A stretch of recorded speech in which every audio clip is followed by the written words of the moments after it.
எங்கடி போறீங்க ரெண்டு பேரும்? பாய் போகிறோம். நாங்கள் ட்ரிப்புக்கு ரெடி ஆகிறோம். ட்ரிப்புக்கு ரெடி ஆகிறீங்களா? ட்ரிப்புக்கு ரெடி ஆகிடும். நான் நீ ஆமாம் சொல்லி கேஷ் கரெக்டாக இருக்காடி உனக்கு?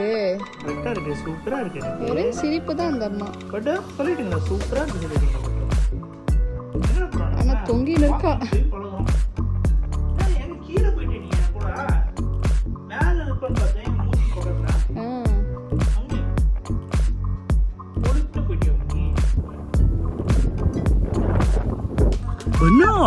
என்னடா பாக்குறீங்க? அச்சு நாங்க சால்ட் ஃபிளாட்ஸ் வந்திருக்கோம். எங்க வந்திருக்கீங்க நீங்க? சால்ட் ஃபிளாட்ஸ் அப்படியா?